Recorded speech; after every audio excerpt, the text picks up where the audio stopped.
The Gift of the Magi by O. Henry. $1.87. That was all.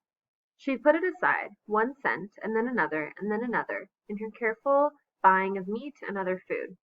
Della counted it 3 times, $1.87, and the next day would be Christmas. Pause here and answer question 1.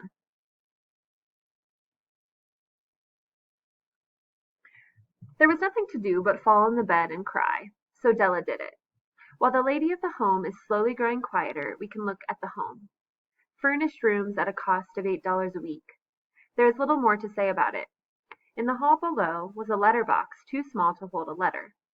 There was an electric bell, but it could not make a sound. Also, there was a name beside the door, Mr. James Dillingham Young. When the name was placed there, Mr. James Dillingham Young was being paid $30 a week. Now, when he was being paid only $20 a week, the name seemed too long and important. It should have perhaps been Mr. James D. Young.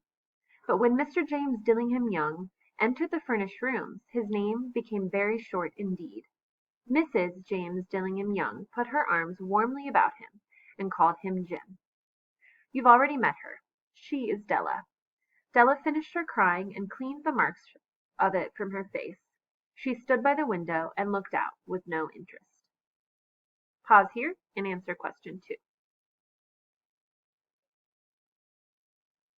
Tomorrow would be Christmas Day, and she had only $1.87 with which to buy Jim a gift.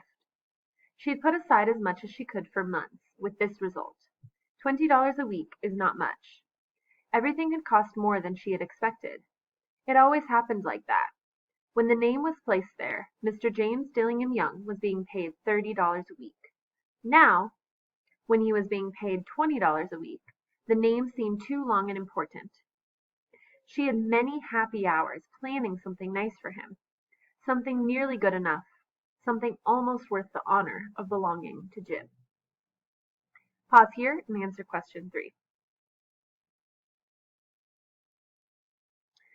There was a looking glass between the windows of the room. Perhaps you've seen the kind of looking glass that is placed in $8 furnished rooms. It was very narrow.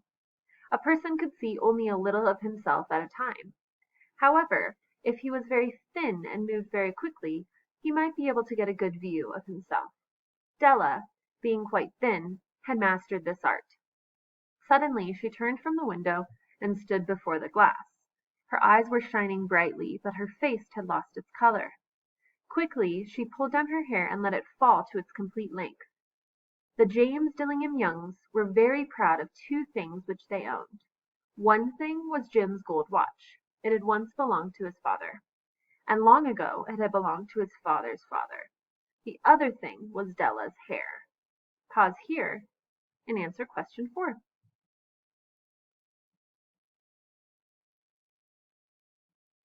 If a queen had lived in the rooms near theirs, Della would have washed and dried her hair where the queen could see it.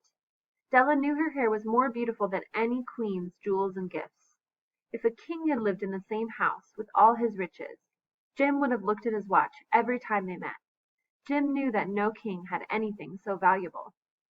So now Della's beautiful hair fell about her, shining like a falling stream of brown water. It reached below her knee.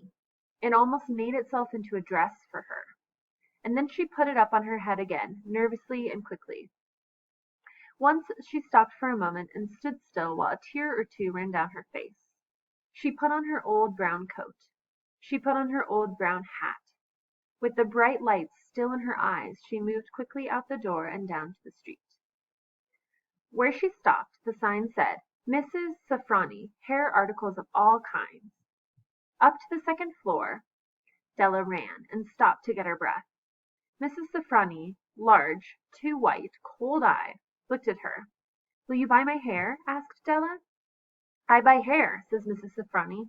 Take your hat off and let me look at it. Down fell the brown waterfall. $20, said Mrs. Safrani, lifting the hair to feel its weight. Give it to me quick, said Della. Pause here and answer question 5.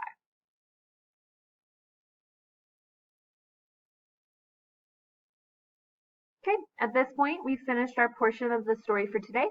You may stop the video and move on to the section that says Inferences and the Gift of the Magi.